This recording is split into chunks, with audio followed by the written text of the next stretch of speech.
പാംപ്ലാനിയെ വിമർശിച്ച ITV ന്യൂസിനെ തെറി പറയുവാൻ വിളിച്ച അച്ചായന് ഒടുവിൽ സംഭവിച്ചത്.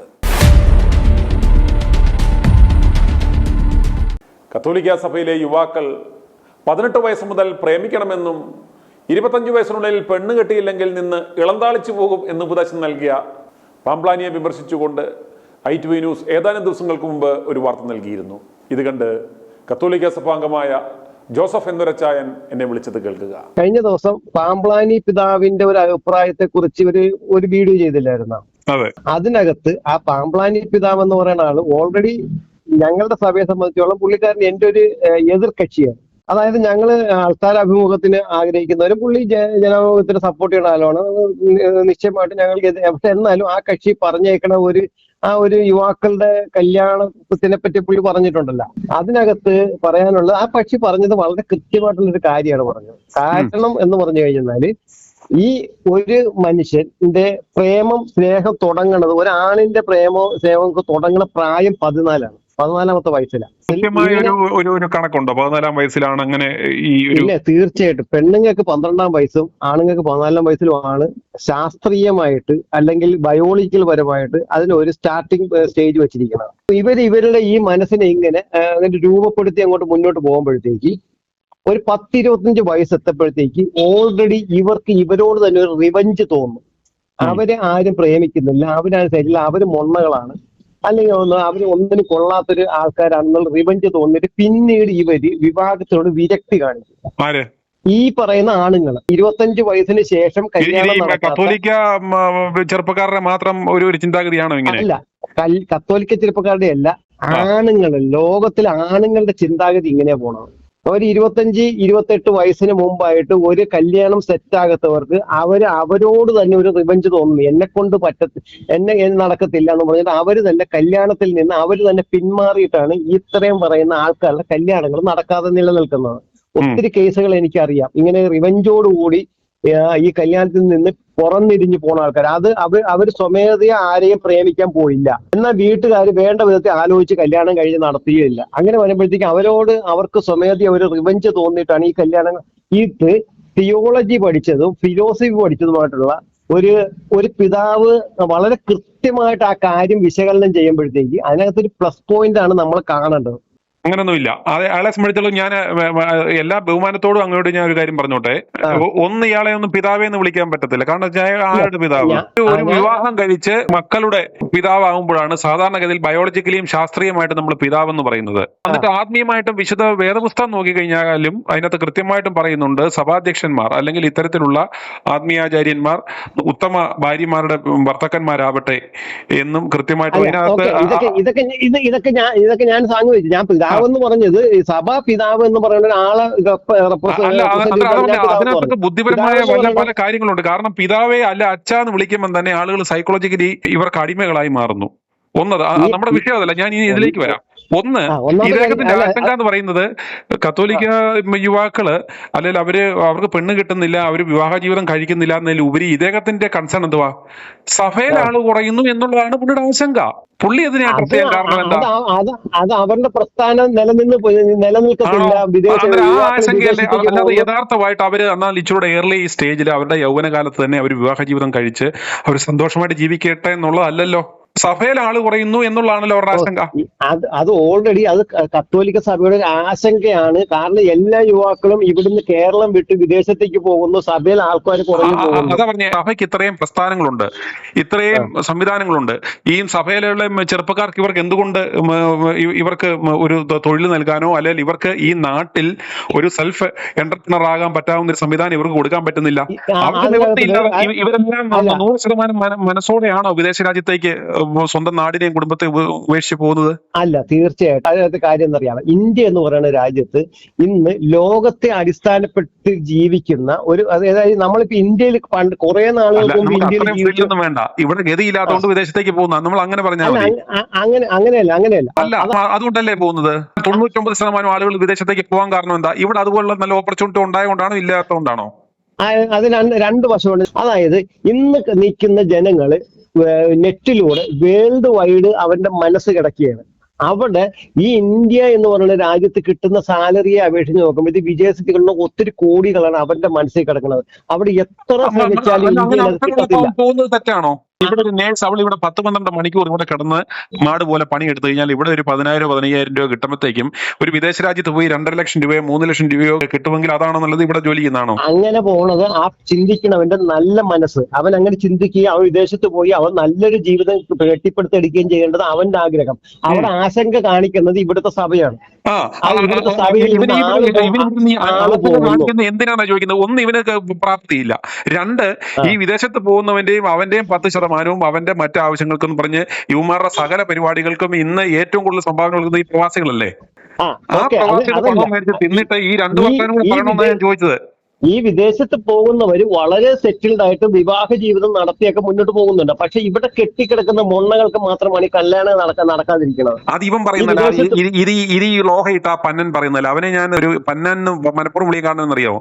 ഇവന്റെ ആശങ്ക എന്ന് പറയുന്നത് ഇവൻ വെറുതെ ഇത് ഇതാക്കി വെക്കുക. ഈ ചെറുപ്പക്കാർക്ക് എന്തുകൊണ്ട് അത് അവൻ കത്തോലിക്കനായകൊണ്ടോ ഇവന്റെ ഈ പ്രശ്നങ്ങൾ കൊണ്ടോ ഒന്നുമല്ല. ഇവൻ ചുമ്മാ വർഗീയ വികാരം ഉണ്ടാക്കി അതിനകത്തൂടെ അവൻ സട്ടിലായിട്ട് എന്താ പറയുന്നത്, മറ്റൊരു മതം എതിർ സ്ഥാനത്ത് നിർത്തുന്ന ഒരു മതത്തിന്റെ ആളുകൾ കൂടുതൽ മക്കളെ ഉണ്ടാക്കുന്നു, അവർക്ക് കൂടുതൽ അവർ സാമ്പത്തികമായി ഉന്നമനം പ്രാപിക്കുന്നു, കത്തോലിക്കര് താഴോട്ട് പോവുകയാണ്, എണ്ണവും കൂടുന്നില്ല, പുറകോട്ട് പോവുകയാണെന്നുള്ള ഒരു ആശങ്ക ഒരു മതക്കച്ചവടക്കാരന്റെ ഒരു വൃത്തികെട്ടവന്റെ ആശങ്ക മാത്രമാണ് അത്. ഞാൻ പറയട്ടെ, ഒന്ന്, ഇപ്പൊ അച്ചായൻ ഏത് വയസ്സിലാണ് വിവാഹം കഴിച്ചത്? ഞാൻ 26-ാമത്തെ വയസ്സ്, 27-ാമത്തെ വയസ്സിൽ. നമുക്ക് ഏതെങ്കിലും സഭാപിതാക്കന്മാരോ പള്ളി തന്തന്മാരോ നമ്മുടെ ഇവരോ ഒക്കെയാണ് നമ്മളെ ഒരു പെണ്ണ് കണ്ടെത്താൻ, നമ്മുടെ ഒരു ഇണയെ കണ്ടെത്താൻ സഹായിച്ചത്?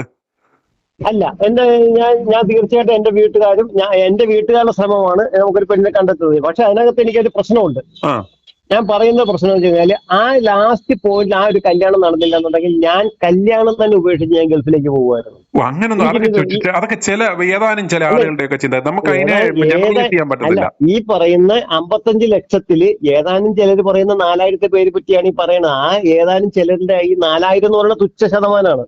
ഈ ആശങ്ക നിലനിൽക്കുന്നവരാണ് ഇന്ന് കല്യാണം കഴിക്കാൻ നിലനിൽക്കുന്നത്. ഇന്ന് മനസ്സിലാക്കേണ്ടതെന്നറിയോ? ഒന്നെന്ന് പറഞ്ഞാൽ ഇന്ന് ഈ പറയുന്ന നല്ല ശതമാനം യുവാക്കന്മാരും ഇവന്മാര് വേറെ ഒരു പണിയില്ലാതെ ചുമ്മാ തെണ്ടി തിരിഞ്ഞ് നടക്കുക. കാരണം പെമ്പിള്ളാരെ സംബന്ധിച്ചുള്ള നല്ല വിദ്യാഭ്യാസം ഉണ്ട്, അവർക്ക് നല്ല വിദ്യാഭ്യാസം ഉള്ളതിനും ജോലി ഉള്ളതിനും വേണം. അന്നേരം ഇവൻ ചുമ്മാ ഇതുപോലെ നാട്ടിൽ കൂടെ മൊണ്ണ കളിച്ച് കാള കളിച്ച് ഇവൻ മൊബൈലിലും കിണ്ടി വെറുതെ വായി നോക്കി നടന്നിട്ട് അവസാനം അവന്റെ ഭാവി അവൻ തന്നെ കുളവാക്കുക. സഭ ഇതിനകത്ത് വല്ലതും നോക്കുന്നുണ്ടോ? ഇത്രയും വലിയ ഇത് പറയുന്ന ഈ സഭയെ സംബന്ധിച്ചിടത്തോളം ആ കക്ഷി പറഞ്ഞതിനകത്ത് ഒരു തെറ്റുണ്ട്. 18 വയസ്സ് മുതൽ ഇങ്ങനെ പ്രേമിച്ചു പോകണം എന്നല്ല പറയേണ്ടത്. ഒരു 25 വയസ്സിന് മുമ്പേ സഭ ഇടപെട്ടായാലും വീട്ടുകാർ ഇടപെട്ടായാലും ഒരു ആൺ ചെറുക്കന്റെ കല്യാണം കഴിച്ചു കൊടുക്കണമെന്നാണ് ഞാൻ പറയുന്നത്. അല്ല, അങ്ങനൊന്നും ഞാൻ പറഞ്ഞില്ല. ഇതൊന്നും ഈ സാധനം എന്ന് പറഞ്ഞാൽ ഇന്നത്തെ കാലത്ത് പിടിച്ച് കെട്ടിച്ച് ഇതെന്താ ഈ മാടിനെ നമ്മൾ ഈ എരുമയൊക്കെ ഏതാണ്ട് വെട്ടാറാകുമ്പോഴത്തേക്ക് നമ്മൾ പിടിച്ച് ആർക്കെങ്കിലും കൊടുക്കുന്ന പോലത്തെ ഒരു ഇടപാടല്ലല്ലോ ഇത്. അന്നേരം ആ സംഭവം എന്ന് പറഞ്ഞാൽ ഇത് എന്താ പറയുന്നത്, ഇതിനകത്ത് സഭയാണേലും കുടുംബക്കാരാണേലും നോക്കേണ്ട എന്താ? ചെറുപ്പക്കാരെ സംബന്ധിച്ചുള്ള അവൻ ഒരു 25 വയസ്സിനുള്ളിൽ തന്നെ അവൻ സ്വന്തമായിട്ടൊരു ജോലിയും അവനൊരു പ്രാപ്തിയും ഉണ്ടാക്കുക എന്നുള്ള സാധനമാണ്. ഇത് വന്നു കഴിഞ്ഞാൽ തന്നെ അവന്റെ ബാക്കി കാര്യങ്ങൾ നടന്നോളും. അല്ലാതെ ആദ്യമേ കൊണ്ട് കല്യാണം നടത്തിച്ച് അവനെ പിടിച്ച് പെണ്ണ് കെട്ടിച്ച് വിടുക എന്നുള്ളതല്ലോ. അവന് നല്ല വിദ്യാഭ്യാസം പഠിക്കേണ്ട സമയത്ത് നല്ല വിദ്യാഭ്യാസം കൊടുത്ത് അവന് നല്ലൊരു ജോലിക്ക് പ്രാപ്തനാക്കി, ജോലി അവന് സ്വന്തം കാലം നിൽക്കാറായാൽ അവൻ സ്വന്തം നിൽക്കാൻ ആംബിയർ ഉണ്ടെന്നുണ്ടെങ്കിൽ അവനെ പെണ്ണുങ്ങൾ കെട്ടും. ഇല്ലാതെ അവന് ജീവിക്കാൻ മാർഗമില്ല. അപ്പന്റെയും അമ്മയുടെയും ഭാര്യയ്ക്ക് ഒരു അടിവസ്ത്രം മേടിച്ചു കൊടുക്കണ പോലും ഭർത്താവിന്റെ അപ്പനോട് കെഞ്ചേണ്ട അവസ്ഥ നിൽക്കുന്നവന് ഏതെങ്കിലും പെണ്ണ് കൂടെ പോകത്തില്ല. അതേസമയം അവനൊരു പ്രാപ്തിയുണ്ട്, അവന് നല്ല മാന്യമായ ഒരു ജോലിയുണ്ട്, അവന് സ്വന്തം ഒരു ഐഡന്റിറ്റി ഉണ്ടെന്നുണ്ടെങ്കിൽ അവനെ കിട്ടും. അല്ലാതെ 25 വയസ്സായി എന്നാ അവനെ അങ്ങ് പിടിച്ച് കെട്ടിച്ചിട്ട് വീട്ടിലിട്ട് അപ്പനും അമ്മയും ചെലവിന് കൊടുത്തേക്കാന്ന് വിചാരിക്കുമായിരുന്നു. ഇതിനകത്ത് വേറൊരു കാര്യം കൂടെ ഉണ്ട്. മനുഷ്യന്റെ ഒരു സൈക്കോളജിയും കൂടെ നോക്കുമ്പോഴത്തേക്ക് ഒരു പെണ്ണിനോട് ഡയറക്റ്റ് ഒരു പ്രേമാഭിഷേകം നടത്താൻ പറ്റാത്ത ആൾക്കാരാണ് ഈ 25 വയസ്സിന് ശേഷം ഇന്ന് നിലവിൽ കല്യാണം കഴിക്കാൻ നിൽക്കുന്ന ആൾക്കാർ. അവനൊക്കെ ഞാൻ പറഞ്ഞില്ലേ, അങ്ങനെ ശേഷി ഇല്ലാത്തവനാണെന്നിട്ട് അവനൊന്നും ശേഷിയല്ല, അവനൊരു ഷൈ ആണ് അവന്റെ പ്രശ്നം. ആ ഷൈയിൽ നിന്നാണ് അവൻ ഒരാളോട് ഒരു പെണ്ണിനോട് നേരിട്ട് പറയാൻ പറ്റാതെയോ അങ്ങനെയൊക്കെ വരുമ്പോഴത്തേക്ക് ഇവരാണ് കല്യാണം കഴിക്കാൻ നിൽക്കുന്നത്. അവനിൽ തന്നെ ഒരു റിവഞ്ച് രൂപപ്പെടും. അത് സൈക്കോളജി. എന്തിനാ അതിനകത്ത് ആശപ്പെടുന്നത്? ഞാൻ പറഞ്ഞത് അങ്ങനെ പ്രാപ്തി ഇല്ലെന്നുണ്ടെങ്കിൽ ഇങ്ങനെ ഉള്ളവന് അവൻ പെണ്ണാണേലും ആണാണേലും അവൻ കെട്ടാൻ പോരുത്. എന്തിന്? അതിനുപോലും ഇതൊക്കെ ബേസിക് ഒരു എന്താ പറയുന്ന ഒരു സാധാരണ ഒരു മനുഷ്യന്റെ അല്ലെങ്കിൽ ഒരു ബേസിക് ട്രേറ്റ്സ് ആയതൊക്കെ. ഈ സാധനങ്ങളൊക്കെ ഇല്ലെന്നുണ്ടെങ്കിൽ അവനെ സംബന്ധിച്ചോളം അവനെ തല്ലിപ്പഴിപ്പിച്ച് കെട്ടിക്കുന്ന എന്തിനാന്ന്? ഇത് ആർക്കാ? എന്നിട്ട് ഇവൻ ഈ പന്നി പ്രസവിക്കുന്ന പോലെ കുറെ മക്കൾ ഉണ്ടാക്കിയിട്ടെന്തോ അവനെ പള്ളി വിട്ട് സഭയ്ക്ക് ആളെ കൂട്ടാനും അവൻ വെറുതെ കിടക്കുന്നത്. അവൻ അതാ പറഞ്ഞു, ഒരു കുടുംബത്തെ പോരാൻ പ്രാപ്തിയുള്ള ഒരു അത്തരത്തിലുള്ള ഇമോഷണലായിട്ടും ഫിനാൻഷ്യലായിട്ടും ഫിസിക്കലായിട്ടും പ്രാപ്തിയുള്ളവർ മാത്രം ഈ പണിക്ക് പോയാൽ മതി. അല്ലാതെ ഇത് സഭയ്ക്ക് ആളെ കൂട്ടാൻ വേണ്ടി പെറ്റുകൂട്ടാൻ. അതുകൊണ്ടാണ് ഞാൻ പറഞ്ഞത്, ഈ പാമ്പ്ളാനിയും ഈ കന്യാസ്ത്രീകളും ഈ അച്ഛന്മാരും തമ്മിൽ വിവാഹം കഴിച്ച എന്താ കുഴപ്പം? എന്താ ഈ ആരും കല്യാണം കഴിച്ച് കൂട്ടുന്നത് പിള്ളേരെ ഉണ്ടാക്കാൻ വേണ്ടിയിട്ടല്ല. അവർ ആദ്യമേ ഫസ്റ്റിലെ കല്യാണം കഴിക്കുന്നു, അവരൊരു ഒരു ഇണയുണ്ടാകാൻ വേണ്ടിയിട്ടാണ്. അതിന്റെ ആഫ്റ്റർ എഫക്റ്റ് ആണ് പിള്ളേർ ഉണ്ടാകുക എന്നുള്ളത്. പെറ്റുകൂട്ടുക എന്നുള്ളത് ഇതൊക്കെ നിങ്ങൾ ഇയാൾക്കാണ് പറഞ്ഞു കൊടുക്കേണ്ടത്. ആർക്ക്? പാമ്പ്ളാനിക്ക്. ഇവന്മാര് ഇതുപോലെ വെറുതെ നടന്നിട്ട് ഇവന് കുടുംബജീവിതം എന്നാന്ന് അറിയത്തില്ല. മക്കളെ സൃഷ്ടിക്കുന്നതിന്റെ സുഖവും അതിനെ വളർത്തുന്നതിന്റെ ബുദ്ധിമുട്ടും പ്രാരാബ്ദങ്ങളും അതിന്റെ ഒരു സാറ്റിസ്ഫാക്ഷൻ ഇവന്മാർ അറിഞ്ഞിട്ടില്ല. ഇവന്മാർ ഇതൊന്നും അറിയാത്ത ഇവന്മാരാണ് നിന്ന് പിതാക്കന്മാരെന്ന് പറഞ്ഞു നിന്നിട്ട് ഇതിനെക്കുറിച്ച് ഡയലോഗ് അടിക്കുന്നത്. ആദ്യമേ ചെയ്യേണ്ടത് വെച്ച് കഴിഞ്ഞാൽ എന്താ പറഞ്ഞേ, ഈ മടത്തലമ്മമാരും ഈ പാതിരിമാരും തമ്മിൽ വിവാഹം കഴിച്ചാൽ ഇവർ ബന്ധപ്പെട്ടാൽ മക്കളുണ്ടാകത്തില്ലേ? മക്കളുണ്ടാവും, പ്രസവിക്കും. എന്നാൽ ഇവർ ആവശ്യത്തിന് പ്രസവിക്കട്ടെ. അവർക്കൊരു പ്രസവിക്കാവുന്ന അവരുടെ ആ ഒരു മെനോപാസ് വരെ ഹെൽത്തി എന്താ പറയുക, അവർക്ക് പ്രസവിക്കാൻ പറ്റാവുന്ന അവസ്ഥ വരെ അവർ പ്രസവിക്കട്ടെ. അവരെ ഇവരുടെ സഭ തന്നെ വളർത്തട്ടെ. ഒന്നാമത്തെ കാര്യം, കന്യാസ്ത്രീ എന്ന് പറയുന്നത് സിസ്റ്റം തന്നെ തെറ്റാ. ആ പേരെ പറയരുത്.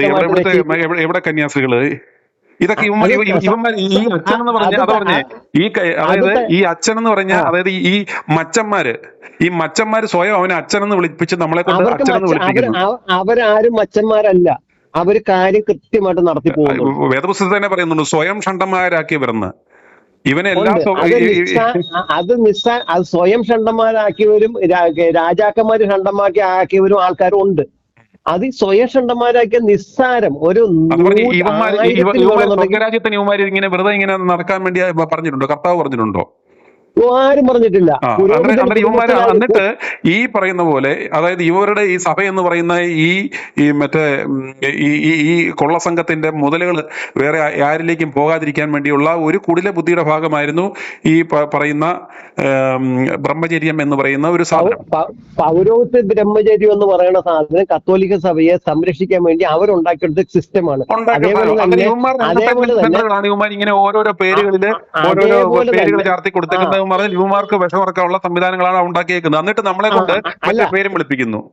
ഓക്കെ, ഇതിനകത്ത് തന്നെ അതേപോലെ തന്നെ 5 പൈസ പ്രയോജനം, 5 പൈസ സ്വീകരിക്കാതെ സഭയ്ക്ക് വേണ്ടിയിട്ട് വിടുപണി ചെയ്യാൻ വേണ്ടിയിട്ടാണ് ഈ സന്യാസിമാരെ ഉണ്ടാക്കിയത്. അതാണ് കൂലിയില്ലാത്ത കുപ്പായ തൊഴിലാളികൾ നമ്മൾ പറയുന്നതാണ്. കൂലിയില്ലാത്ത കുപ്പായ തൊഴിലാളികൾ അതാണ് ഉണ്ടാക്കി വെച്ചിരിക്കുന്നത്. ഈ സന്യാസികൾക്ക് മറ്റൊരു തൊഴിലൂടെയുണ്ട്, ഈ മറ്റേ വരിവിറ്റ് നിൽക്കുന്നവർക്ക് വേണ്ടിയിട്ടുള്ള പരിപാടി ചെയ്യുക എന്നുള്ള ഒരു സിസ്റ്റം കൂടെ അവർ അവിടെ നിലനിർത്തുന്നുണ്ട്. ഇവൻ ഇതിനകത്ത് വിഷമിക്കേണ്ട ഒരു കാര്യം എന്താ? ഇവനെ സംബന്ധിച്ചിടത്തോളം ഇവനിങ്ങനെ വിവാഹം കഴിക്കാതെ മക്കളില്ലാത്ത കുടുംബമില്ലാതെ സഭയ്ക്ക് വേണ്ടി നേർച്ചക്കൊള്ളായിട്ട് നടക്കുന്നു. ചെറുപ്പക്കാരെ എന്ന് പറഞ്ഞാൽ ഒന്നെങ്കിൽ ഇവന്മാർ അന്നാലും അവന്മാരെയും കൂടെ പിടിച്ച് ഇവന്റെ സഭയുടെ നേർച്ചക്കോഴികളാക്കട്ടെ, കുപ്പായ ഇടിപ്പിച്ച് ഈ പരിപാടി ചെയ്താൽ അവർക്ക് കൂടുതൽ തൊഴിലാളികളെ കിട്ടൂല, കൂതാശ തൊഴിലാളികളെ കൂടുതൽ കിട്ടും. അങ്ങനെ ഉപയോഗിക്കാം. സഭയിൽ പുതിയ പിള്ളേരില്ല എന്നുണ്ടെങ്കിൽ ഉള്ള സിസ്റ്റം അല്ല. പാമ്പളാനി അതിനകത്ത് പറഞ്ഞതൊക്കെ ഒന്നും ശരിയൊന്നുമില്ല. സഭയിലെ ആളുകൂട്ടം അവർ ആൺപിള്ളേർ അവരവരുടെ വഴിക്ക് പോയി. അവർ ഇന്ന് ഇന്ത്യ അല്ലെങ്കിൽ കേരളം നോക്കി നിൽക്കുന്ന ആൾക്കാരല്ല, അവര് വേൾഡ് വൈഡായിട്ട് ചിന്തിക്കുന്ന ആൾക്കാരാണ്. പണ്ടത്തെ കാലത്ത് ഗോത്രങ്ങളായിരുന്നു, പിന്നെ അത് ചെറിയ ചെറിയ രാജ്യങ്ങളായി, രാജ്യം ഇന്റർനാഷണലായി. അതിന് പറയാം. അല്ല, ഇത്ര അതിനെ ചുരുക്കി നമുക്ക് ഇങ്ങനെ പറയാം. അതായത് ഇവന്മാർ ഇന്നും ആ പഴയ ഗോത്ര കഥയിലെ കഥാപാത്രങ്ങളായിട്ട് ആ കാലഘട്ടത്തിൽ നിൽക്കുക. കാലം മാറി ഇവന്മാർ അറിയുന്നില്ല. ഇവന്മാര് ഈ ലോകം ചെറുതായി, കൈക്കുമ്പിളിൽ ചെറുതായി, ഇന്നൊരു വില്ലേജ് പോലെ, ഇന്നൊരു ഗ്ലോബൽ ഒരു ലെവലിലേക്ക് വന്നു കഴിഞ്ഞപ്പോൾ അവന്റെ സ്വപ്നങ്ങളും അവന്റെ സ്കോപ്പും വ്യാപ്തിയും എല്ലാം അത്രത്തോളം വലിയൊരു പ്രതലത്തിൽ അവൻ സഞ്ചരിക്കുകയും ജീവിക്കുകയും ചെയ്യുന്നത്. അന്നേരം ഇവൻ ഇതിവിടെ കണ്ടോണ്ട് കരക്കിരുന്നോണ്ട് ഇവൻ ഈ കൊണ്ടുതപ്പണ്ടിട്ട് കാര്യം എന്തായിരിക്കുന്നേ? ഓക്കെ, അവൻ എന്നാൽ നല്ലതായിട്ട് നല്ല ഉദ്ദേശത്തോടെ പറഞ്ഞതാണെങ്കിൽ നമ്മൾ അതിനെ അക്സെപ്റ്റ് ചെയ്തത് ഞാൻ അപ്രീഷിയേറ്റ് ചെയ്യും. താങ്കൾ പറഞ്ഞോളൂ, ഞാൻ വിമർശിക്കാൻ വേണ്ടി പറഞ്ഞതല്ല. എന്നാൽ ഇയാളുടെ കൺസേൺ എന്താ? ഇയാളുടെ മുഖ്യ ഇഷ്യൂ എന്ന് പറയുന്നത് നമ്മുടെ സഭയിൽ ആള് കുറയുന്നു. ആള് കുറയുന്നു എന്ന് പറയുന്നത് ഇത്രയും വലിയ ഒരു വിവരക്കേട് പറയേണ്ട കാര്യം പുള്ളിക്കാരനില്ലായിരുന്നു. സ്വാതന്ത്ര്യ ലബ്ധിക്ക് ശേഷം ഇവിടെ ഇവന്മാർ ഇത്രയും കിടന്ന് കിളച്ചു. വിദേശ രാജ്യങ്ങളിൽ നിന്നും ഈ ഗോസ്പൽ ഫോർ ഏഷ്യ ഇവിടുത്തെ ക്രൈസ്തവവൽക്കരണത്തിന് വേണ്ടി 10,000 കോടികളിൽ ട്രില്യൺസ് ഓഫ് ഡോളേഴ്സ് ഇവിടെ ഇവന്മാർ കൊണ്ടുവന്നു. ഇവന്മാർ അതെല്ലാം കട്ടുമുക്കി ഇവന്മാരുടെ അരമനകളും ഇവന്മാരുടെ സുഖവാസ കേന്ദ്രങ്ങളും പ്രസ്ഥാനങ്ങളും എല്ലാം ഇവന്മാർ ഉണ്ടാക്കി കച്ചവടം അടിച്ചുകൊണ്ടിരിക്കുന്നു. എന്നിട്ട് എത്ര ശതമാനം ക്രിസ്ത്യാനികളോട് കൂടി ഇപ്പൊ ഇദ്ദേഹം തന്നെ പറയുന്നു, അവിടെ തന്നെ ഏതാണ്ട് എത്രയോ ലക്ഷക്കണക്കിന് ആളുകൾ കത്തോലിക്ക സഭയിൽ തന്നെ ഡ്രോപ്പ് ഔട്ട് ആയി, ആളുകൾ കുറയുന്നു. എന്തുകൊണ്ടായി? ഇവൻ ഈ സംസാരിച്ചുകൊണ്ടിരിക്കുമ്പോഴത്തേക്കും ഇവന്റെ ഏറ്റവും വേണ്ടപ്പെട്ടവനായ ശിഷ്യൻ അവിടെ ഈ 16 വയസ്സുകാരനെ പ്രകൃതി വിരുദ്ധ പീഡനം നടത്തിയതിന് പോക്സോ കേസിൽ അവൻ പോയി സറണ്ടർ ആയി കോടതിയില് നിൽക്കുക. ഇതെല്ലാം നടക്കുന്നത് ഇത് ഞാൻ പറഞ്ഞുതരാം. ഇവന്റെ കൂതാശയുടെ പ്രസക്തി എന്താ? ഈ കൂതാശ എന്നത് ഈ അച്ഛന്മാർക്ക് നിലനിൽക്കുന്നില്ല. ഓൾറെഡി ഇത് എന്നാൽ കൃത്യമായിട്ട് മുന്നോട്ട് പോകുന്നത് ഓർത്തഡോക്സ് യാക്കോബായ സഭകളാണ്. അവര് അച്ഛന്മാരെ കെട്ടിക്കുന്നത് അവര് അതായത് അതാണ് അവൻ പാഞ്ഞു നടക്കാണ്. അവൻ എത്രയോ കുടുംബകാലങ്ങളായിട്ടും എത്ര വ്യഭിചാര കേസിൽ അതൊക്കെ നമ്മൾ സാധാരണ രീതിയിൽ കല്യാണം കഴിക്കുന്നവര് പാഞ്ഞു നടക്കുന്നുണ്ട്. അത് ആ ഒരു ട്രെൻഡിൽ കൂട്ടി വെച്ചാൽ മതി. അങ്ങനെയല്ല, അവര് ഒരു അച്ഛന് നേരെ ഒരു കളങ്കം കൊടുക്കാം. അതായത് കത്തോലിക്ക സഭ വെച്ച് ഒന്ന് നോക്കിക്കൊന്ന്, ഈ ഒരു അച്ഛൻ ഒരു 30 വയസ്സ് വരെയൊക്കെ അവന്റെ ഒരു ആത്മീയതയെ കെട്ടിപ്പിടിച്ചേണ്ട നിലനിൽക്കും. അത് കഴിഞ്ഞാൽ അവന്റെ ബാക്കിയുള്ള കാര്യങ്ങൾ പൊങ്ങി ഇവൻ സഞ്ചരിക്കുന്ന വഴിക്ക് കയ്യും കണക്കുണ്ടായി. പറഞ്ഞിട്ട് കാര്യമില്ല. അത് മാനുഷികമാണ്. അവനൊരു മനുഷ്യനാണെങ്കിൽ അവന് ഭക്ഷണവും അവന്റെ വെള്ളവും പോലെ തന്നെ അവന്റെ ഈ ഒരു സെക്ഷൽ ഡിസയർ അവനുണ്ട്. ഇത് ആവശ്യമാണ്. യുവമാർ ഇതിനെ കുറിച്ച് ആശങ്കപ്പെടുന്നതിനെ പോലെ ഞാൻ പറഞ്ഞത്, യുവമാരുടെ 2 പ്രശ്നം പരിഹരിക്കും. യുവമാരുടെ ശാരീരിക ആവശ്യങ്ങൾ പരിഹരിക്കപ്പെടുകയും ചെയ്യും, ഇവന് ആളില്ല എന്നുള്ള പ്രശ്നം പരിഹരിക്കുകയും ചെയ്യും. എല്ലാം കൂടി ഇപ്പൊ ഒരു കത്തോലിക്ക സഭയ്ക്ക് എത്ര വൈദികരും ഈ മടത്തലവന്മാരും ഉണ്ട്? ഞാൻ ഇത് തന്നെ പറയണത്, ഇവന്മാരെ ഓർത്തഡോക്സ് സഭ യാക്കോബായ അവന്മാരെ കെട്ടാൻ അനുവദിക്കുക. പകുതി പ്രശ്നം അവിടെ തീരും. അതാ പറഞ്ഞേ, ഇതിനകത്ത് എങ്ങനെ പോയാലും ഒരു 10-25,000 പേരെങ്കിലും ഈ പാതിരിമാരും ഈ മടത്തലവന്മാരോട് ഒരു 10-25,000 പേര് ഏറ്റവും കുറഞ്ഞ് കാണത്തില്ലേ? 25 അല്ല, അതിൽ കൂടുതലുണ്ട്. ഒരു 50,000 ഉണ്ടെന്ന് വെക്കുക. ഒരു 50,000 പാതിരിമാരും കന്യാസ്ത്രീമാരും ഉണ്ടെന്ന് വെക്കുക കത്തോലിക്ക സഭയില്. അവര് തമ്മിൽ വിവാഹം കഴിച്ച് എല്ലാം കൂടെ ഇവന്മാരൊരു 10 മക്കളെ, പണ്ടത്തെ കാലത്തൊക്കെ ഒരു 10-12 മക്കളൊക്കെ ഉണ്ടായിരുന്നല്ലോ, അതുപോലെ ഒരു 12 മക്കളെ വെച്ച് അത്രയും പിള്ളേര് സഭയ്ക്ക് പ്രൊഡ്യൂസ് ചെയ്യാൻ പറ്റും. അതാ പറഞ്ഞ ഒരു 12 മക്കളെ ഇവന്മാര് ചേർന്ന് ഒരു 50,000 പേര് ചേർന്ന് ഓരോരുത്തരും ഒരു 12 പേരെ വെച്ചുണ്ടാക്കിയാൽ എത്ര ലക്ഷം ആളുകളായി? അതത്ര മുതൽക്കൂട്ട് വരും. നമ്മൾ പറഞ്ഞ എന്തുകൊണ്ടാ? കൃത്യമായിട്ട് ഒന്ന്, ഇയാളുടെ ഉദ്ദേശം, ഈ പാംപ്ലാനി എന്ന് പറയുന്നവനെ സംബന്ധിച്ചിടത്തോളം അവന്റെ ലക്ഷ്യം എന്ന് പറഞ്ഞാൽ അവന്റെ സഭയിൽ നിന്ന് ആള് കുറയുന്നു എന്നുള്ള കൺസേണാ, അല്ലാതെ യുവാക്കളെ കുറിച്ചുള്ള ആശങ്കയല്ല. ഇവൻ മാതൃക കാണിച്ചു കൊടുക്കട്ടെ. ആദ്യമേ ഇവൻ ഒരു സ്ത്രീയെ വിവാഹം കഴിച്ച് അവനൊരു മക്കളെ ഉണ്ടാക്കി കാണിച്ച് അതിനെ വളർത്തി അവൻ കാണിക്കട്ടെ, മാതൃക കാണിച്ചു കൊടുക്കട്ടെ. ഇതുപോലെ ബാക്കിയുള്ള എല്ലാവരെയും കെട്ടിക്കട്ടെ. അതിനകത്ത് ഞാൻ പറഞ്ഞതിനകത്ത് തെറ്റ് എന്താണെന്നാണ് ഞാൻ ചോദിക്കുന്നത്. ഒരു തെറ്റുമില്ല. ഓർത്തഡോക്സ് സിസ്റ്റത്തെ ഫോളോ ചെയ്യണമെന്ന് ഞാൻ പറയുന്ന കാര്യം, ഒരു മനുഷ്യൻ സ്വമേധയാ അവൻ സന്യസ്തനായി ജീവിക്കണമെന്ന് സ്വമേധയാ അവൻ തോന്നിക്കഴിഞ്ഞാൽ അവൻ ദയറാപ്പട്ടത്തിൽ ചേരുക. അല്ലാത്ത ഒരു പുരോഹിതനാണെന്നുണ്ടെങ്കിൽ അവൻ മറ്റേ ഇടവക പട്ടത്തിൽ ചേരുക. അവന് പെണ്ണ് കെട്ടുകയും അവൻ ഇടവകയിലിരിക്കുകയും ചെയ്യുക. എനിക്ക് സന്യാസിയായ മതിയെന്ന് തീരുമാനിക്കുന്നവൻ ദേറാപ്പട്ടത്തിൽ ചേരുകയും. എന്നിട്ട് ഈ ദേറാന്ന് പറഞ്ഞ് നടക്കുന്നവന്മാർ ഏറ്റവും വലിയ വ്യഭിചാരശാലയാക്കി മാറ്റും. ഇന്ന് ദേറായിലൊക്കെ എന്ന് പറഞ്ഞാൽ അത് മാറ്റി ഓർത്തഡോക്സ് സഭയുടെ ദേറ എന്ന് പറഞ്ഞാൽ ഇന്ന് അതിലെ കൂടെ ആളുകൾ നടക്കാൻ പോലും പഠിക്കും. കാരണം വ്യഭിചാരശാല എന്നതിന്റെ പേരുമാര് മാറ്റി കഴിഞ്ഞു. പിന്നെ ഈ ഉള്ള എന്നിട്ട് ഇങ്ങനെയുള്ള ഈ മച്ചന്മാരും ഇങ്ങനെയുള്ള ഈ പ്രകൃതി വിരുദ്ധന്മാരും എല്ലാം കൂടാണ് മെത്രാനാകുന്നത്. ഈ പ്രകൃതി വിരുദ്ധന്മാരാണ് എന്നിട്ട് സഭയെ നയിക്കുന്നത്. അതിനകത്ത് എന്ത് ലോജിക്കായിരിക്കുന്നത്? അതുകൊണ്ടൊന്നും ഓർത്തഡോക്സിന്റെ ഒന്നും ഒരു മാതൃക നമുക്ക് ഒരിക്കലും അനുകരണീയമല്ല, പിന്തുടരാൻ നമുക്ക് പറയാനും പറ്റത്തില്ല. പെണ്ണ് കെട്ടാതെ പ്രകൃതി വിരുദ്ധ ജീവിതം നയിക്കുന്നവന്മാരാണ് ഐഡിയൽ എന്ന് പറഞ്ഞിട്ട് അവനെയാണ് സഭയുടെ അധ്യക്ഷനാക്കുക എന്ന് പറഞ്ഞാൽ അതിനകത്ത് എന്തൊരിതാണുള്ളത്? എന്നിട്ട് അന്നത്തേവന്മാർ മത്സരിച്ച് ഇതുപോലെ വ്യഭിചാര പണികൾ നടത്തുകയും സാമ്പത്തിക തട്ടിപ്പ് നടത്തുകയും കൊലപാതകങ്ങൾ നടത്തുകയും ചെയ്യുന്ന കുറേമാര്. ഇതിനകത്ത് ചെയ്യേണ്ടത് ഞാൻ പറഞ്ഞില്ലേ, ഇവിടെ ഈ പള്ളിയിൽ പോകാത്തവനോ അല്ലെങ്കിൽ ഇങ്ങനെയുള്ളവനോ ഒന്നും ഇവിടെ പെണ്ണ് കിട്ടുന്നില്ലേ, മക്കളുണ്ടാകുന്നില്ലേ, സന്തോഷകരമായ ജീവിതം നയിക്കുന്നില്ലേ? ആളുകൾ ഇവന്മാരിൽ നിന്നും മാറി അവന്റെ മനസ്സിലെ അനാവശ്യ പാപ ചിന്തകൾ ഇവന്മാര് കുത്തിവെച്ച് അവരുടെ മനസ്സിനെ നശിപ്പിച്ച് കളയുന്നതിന് പകരം ഈ വൃത്തികെട്ടവന്മാരിൽ നിന്നും ഈ ചെറുപ്പക്കാർ അകന്നു നിന്നാൽ തന്നെ അവരുടെ മനസ്സ് വളരും, അവര് ആ ഒരു പ്രാപ്തി നേടും. അവരവരുടേതായ രീതിയിൽ അവർ വഴി വളർന്നു വരും. ഇത് ചുമ്മാ അനാവശ്യ പാപചിന്തകൾ വളർത്തി അവനെ വെറും മൊണ്ണകളാക്കി പൊട്ടന്മാരാക്കി ജീവിതം വരെ ഈ സ്വയം പാപചിന്തകളിൽ അവൻ മുഴുകി അവൻ ഇല്ലാതാവും. അവന്റെ മനസമാധാനം തന്നെ അവന്മാർ കെടുത്തിക്കളയും. അതൊക്കെ കാണുന്നതല്ല, അത് പാവ ഇത് പാവ, അത് നോക്കുന്ന പാവ ഇത് നോക്കുക, പെണ്ണിനെ നോക്കുന്ന പാവ, കണ്ണീ കൂടെ നോക്കിയാൽ വ്യഭിചാരം എന്നൊക്കെ പറഞ്ഞു കഴിയുമ്പോഴത്തേക്കും ഇതെല്ലാം പറഞ്ഞു തന്നെയാണല്ലോ ഞങ്ങൾ ഉൾപ്പെടെയുള്ള എല്ലാ പിള്ളേരും വളർത്തിയേക്കണത്.